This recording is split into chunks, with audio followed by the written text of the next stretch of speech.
से प्रारंभ करें। मनवाणी पवित्र हो तो कथा फिर बहुत जल्दी अंदर उतरती है और उस मनवाणी को पवित्र करने के लिए ही ये मधुराष्टकम गाया जाता है, भगवान नाम गाया जाता है। मेरे साथ साथ आप सब लोग गाइए, आइए भाव सागर में डूब करके।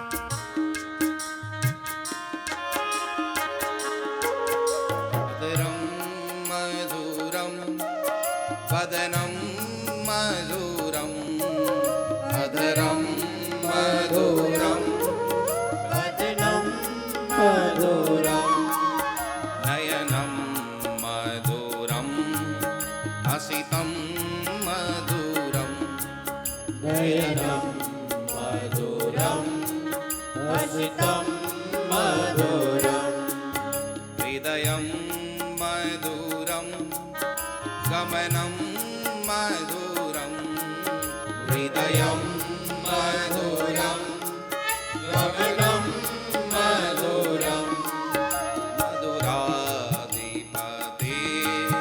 रखिलं मधुरं मधुराधिपते रखिलं मधुरं वचनं मधुरं चरितं मधुरं वचनं मधुरं चरितं मधुरं वसनं मधुरं फलितं मधुरं वसनं मधुरं फलितं मधुरं फलितं मधुरं भ्रमितं मधुरं चलितं मधुरं भ्रमितं मधुरं मधुराधिपते रखिलं मधुरं मधुराधिपते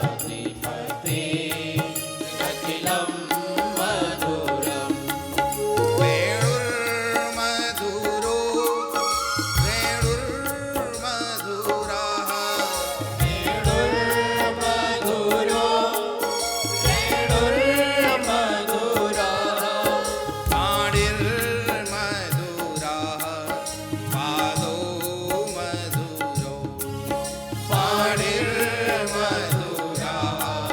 पादो मधुरो नृत्यं मधुरं सख्यं मधुरं नृत्यं मधुरं सख्यं मधुरं मधुराधिपते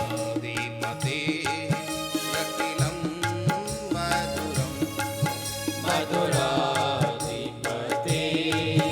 रखिलं मधुरं पीतं मधुरं पीतं मधुरं पीतं मधुरं पीतं मधुरं भुक्तं मधुरं सोक्तं मधुरं भोक्तं मधुरं सोक्तं मधुरं रूपं मधुरं तिलकं मधुरं रूपं मधुरं तिलकं मधुरं मधुराधिपते रखिलं मधुरं मधुराधिपते रखिलं मधुरं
यष्टिर्मधुरा सृष्टिर्मधुरा यष्टिर्मधुरा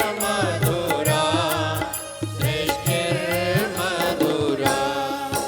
दलितं मधुरं फलितं मधुरं दलितं मधुरं फलितं मधुरं मधुराधिपते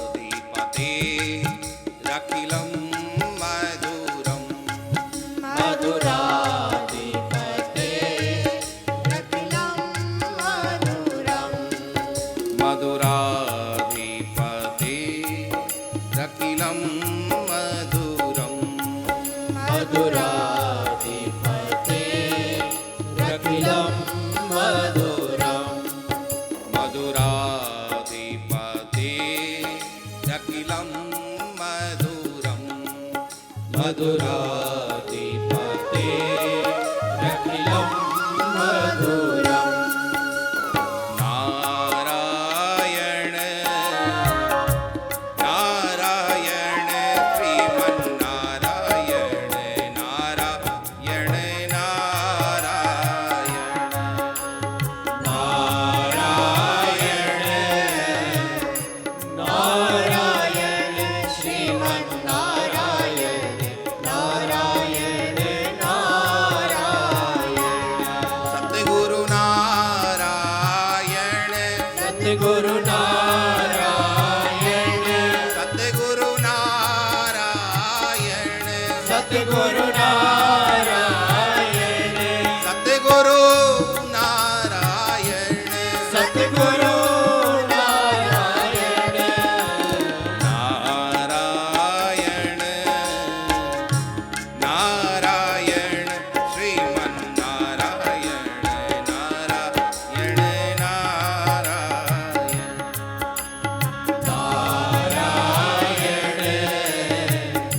नारायण श्रीमन्नारायण नारायण नारायण राम नारायण राम नारायण राम नारायण राम नारायण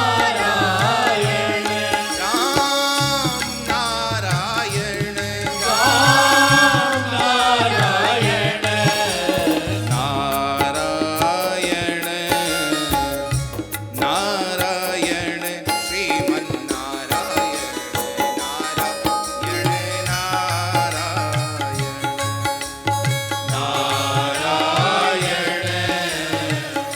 नारायण श्रीमन्नारायण नारायण नारायण कृष्ण नारायण कृष्ण नारायण कृष्ण नारायण कृष्ण नारायण कृष्ण नारायण कृष्ण नारायण नारायण नारायण श्रीमन्नारायण नारायण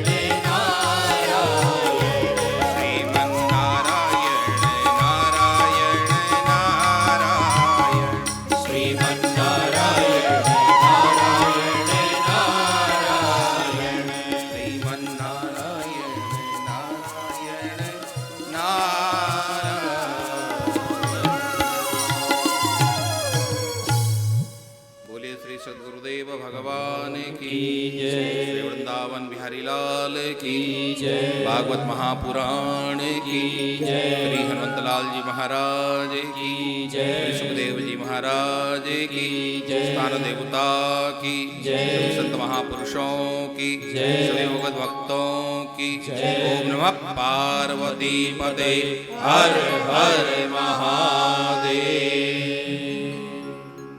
शिवोहम। परमाराध्य आनंद कंद भगवान श्री वृंदावन बिहारी लाल की वांगमयी प्रतिमूर्ति श्रीमद् भागवत महापुराण मंचस्थ परम पूज्य स्वामी श्री राघवानंद जी महाराज, सभी पूज्य संत चरण, विद्वज्जन,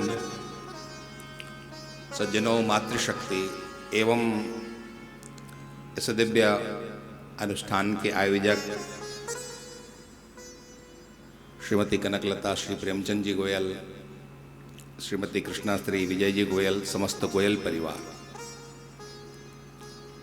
आज इस दिव्य पावन भूमि पर द्वितीय दिवस की कथा हम लोग यहाँ पर सुन रहे हैं। पूज्य पिता श्री मन्नालाल जी और पूज्या माता चमेली देवी के पुण्य स्मृति में यह दिव्य कथा का आयोजन है। वैसे तो मुक्ति के लिए, पूर्वजों की मुक्ति के लिए ये कथा की जाती है, लेकिन ऐसा मुझे लगता है कि जिस घर में इतने पुण्यात्मा संतानें हों, उस घर के पूर्वज कभी मुक्त होने से रह सकते हैं क्या? निश्चित ही वह पूर्वज मुक्त हैं, लेकिन तब भी धन का सदुपयोग है। यह दिव्य 108 पोथी पाठ सहित इस दिव्य महाकुंभ में भागवत की कथा चल रही है। ये बहुत बड़ा पुण्य है गोयल परिवार का, श्री प्रेमचंद जी का। इस तरह से परमात्मा ने धन दिया है तो साथ ही सद्बुद्धि भी दी है, हृदय भी दिया है कि इस तरह के कार्यक्रमों में उस धन का सदुपयोग करें। महाराज जी बैठेंगे ना? स्वामी जी बैठेंगे ना? बैठेंगे जब तक आपकी इच्छा हो।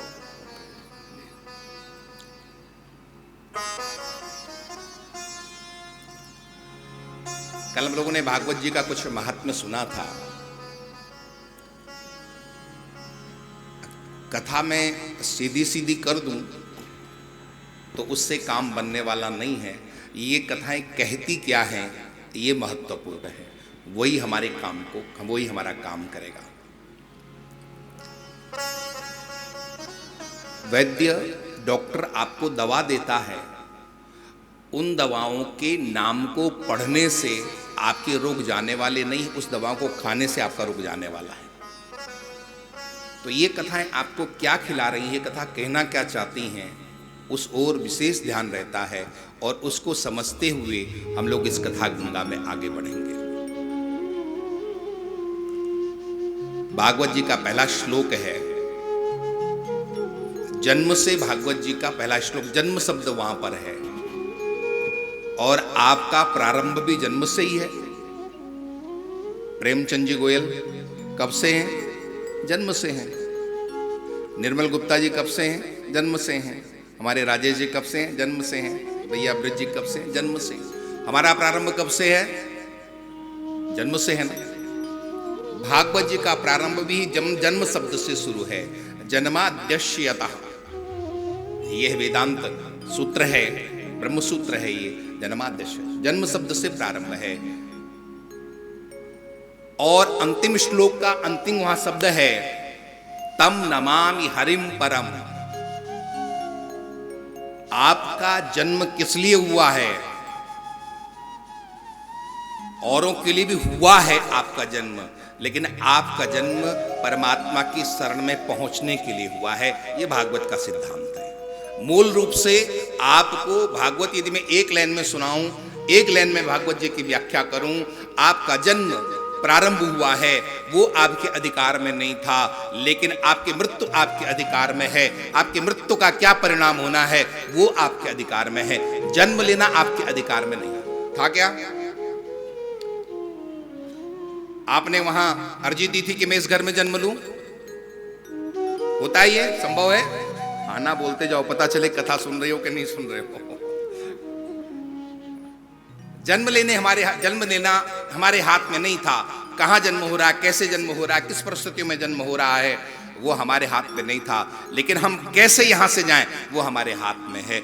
और उसी तैयारी का नाम श्रीमद् भागवत कथा है।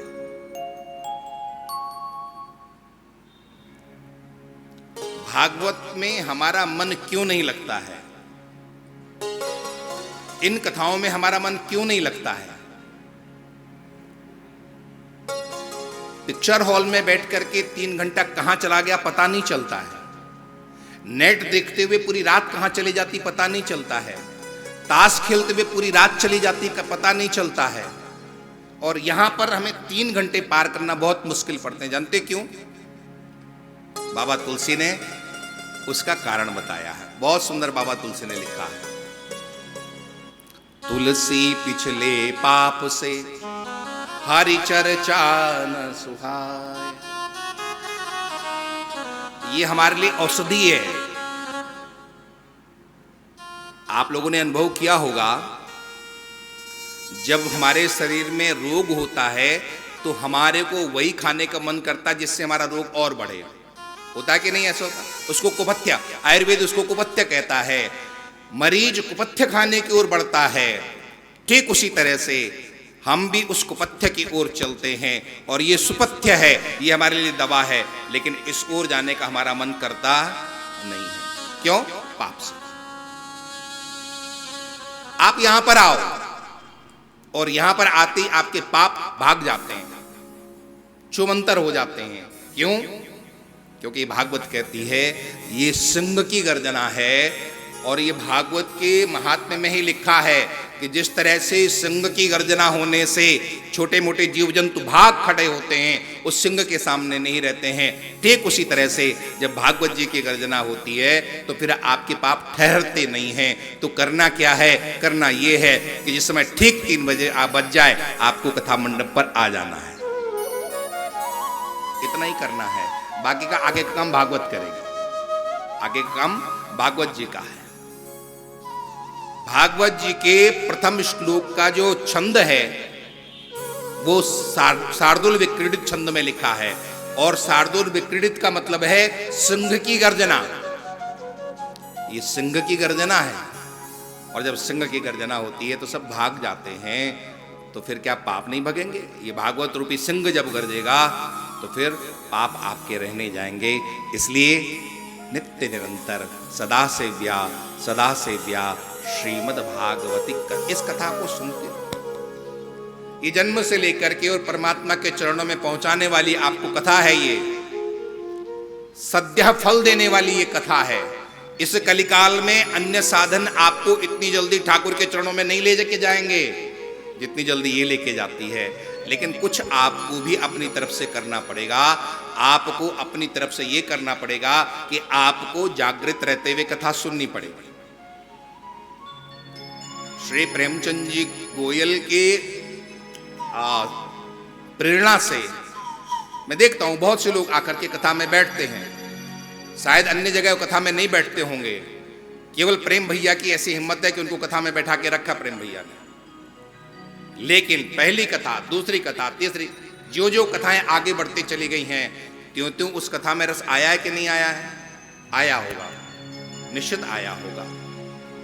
ये तो ऐसा स्वाद है कि एक बार लग जाए तो फिर ये बढ़ता ही जाता है, बढ़ता ही जाता है, बढ़ता ही जाता है। तो हम इन कथाओं को नित्य सेवन करते चले जाएं। व्यास जी महाराज इस श्रीमद् भागवत के महात्म्य में लिखते हैं, सनकादियों से कहलाते हैं, सदा से व्या श्रीमद् भागवती कथा हमेशा सुनते रहो, हमेशा सुनते रहो, हमेशा सुनते रहो। इसमें है क्या? भागवत जी में है क्या? तो भागवत का दूसरा श्लोक उस बात को स्पष्ट करता है कि भागवत जी में है क्या। संस्कृत का श्लोक है। संस्कृत के श्लोक भी आपके कानों तक जाने चाहिए।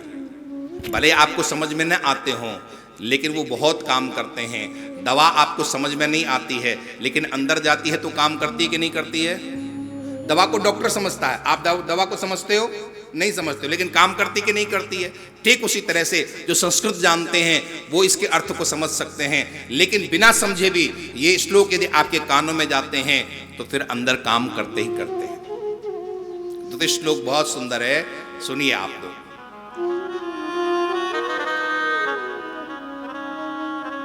धर्मः प्रोचित कैत्रवोत्र परमो निर्मत्सराणां सतां वेद्यं वास्तववत्र वस्तु शिवदं तापत्रयोन्मूलनम्। श्रीमद्भागवते महामुनिकृते किं वा परे ईश्वरै सद्यो हृदि अवरुध्यतेऽत्र कृतिभिः सुरोशुश्रविस्तक्षणा। इस भागवत में परम धर्म का वर्णन है, लेकिन वो परम धर्म क्या है? वह परम धर्म निष्कपट परम धर्म है। आप शब्दों पर ध्यान देना, भागवत में निष्कपट परम धर्म का वर्णन किया गया है।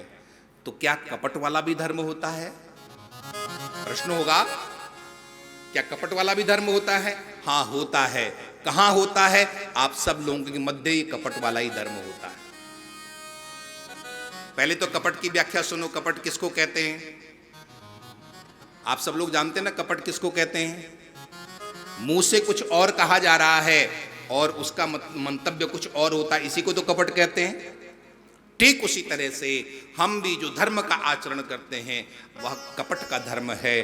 कपट का मतलब है कि हम भगवान की प्रार्थना करते हैं, लेकिन भगवान की प्रार्थना में हमारी एकमात्र मांग होती है। वो मांग क्या होती है?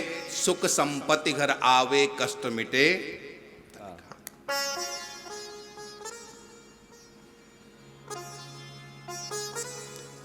शास्त्र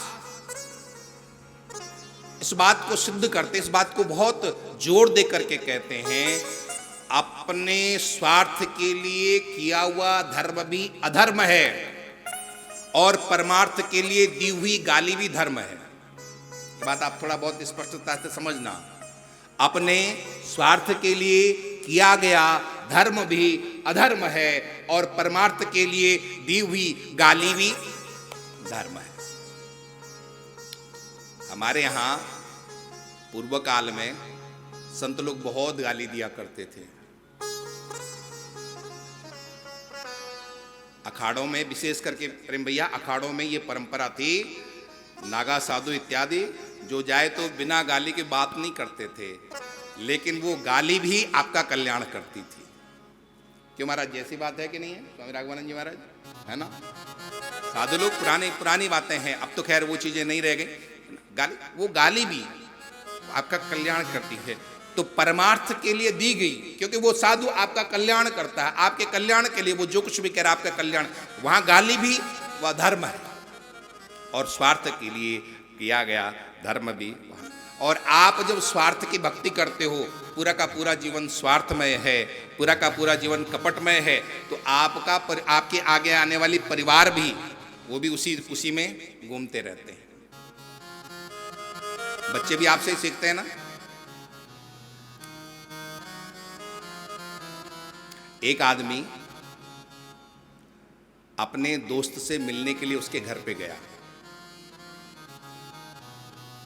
दरवाजे की घंटी बजाई, बच्चे ने दरवाजा खोला। किचन से मम्मी ने पूछा, बेटा कौन है? मम्मी, अंकल आए हैं। कौन से वाले अंकल? अब वो जो आया हुआ आदमी बड़े सावधानी से उत्तर सुनने के लिए तत्पर है कि देखे ये मेरा परिचय कैसे देता है। उस बेटे ने क्या जवाब दिया माँ से? माँ, वही अंकल आए हैं जिसके जानने के बाद आप पापा से कहा करते हैं, हमेशा पापा से कहा करती हैं कि ये तुम्हारा भिखारी दोस्त हमेशा खाने के समय पे ही आता है।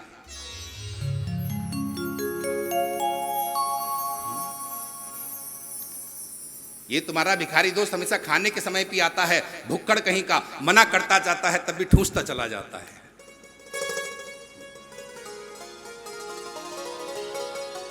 कपट।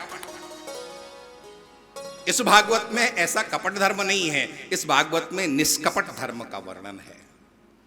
और एक बात सत्य रख समझना आप लोग, आपकी जीवन में जिस दिन निष्कपट धर्म आ जाएगा, उस दिन भगवान को ढूंढने के लिए ना आपको वृंदावन जाना पड़ेगा, न भगवान को ढूंढने के लिए आपको हरिद्वार आने की आवश्यकता है, न भगवान को ढूंढने के लिए आपको अयोध्या जाने की जरूरत है। वही रामकृष्ण आपके दरवाजे पर आकर के आपकी घंटी बजाएंगे, मैं तुम्हारे दरवाजे पर आ गया हूं।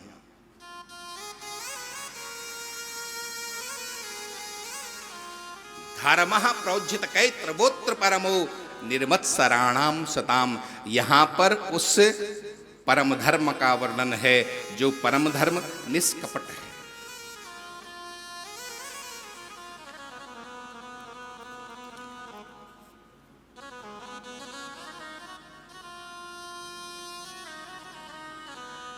वाल्मीकि मुनि ने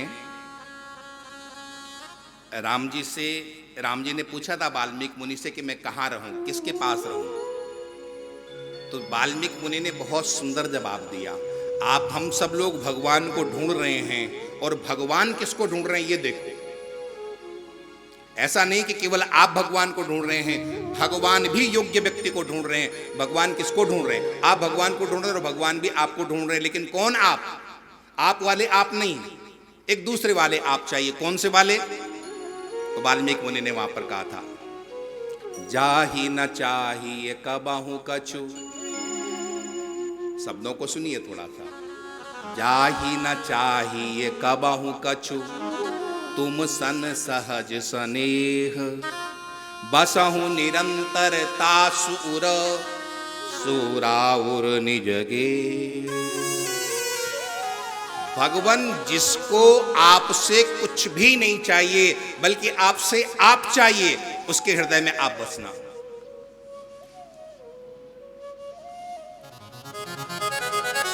आप और हम भगवान से क्या मांगते रहते हैं? सुख संपत्ति घर आवे, कष्ट मिटे तन का। हमारे संतों ने कहा है, जितना प्रेम हम भौतिक वस्तुओं से करते हैं,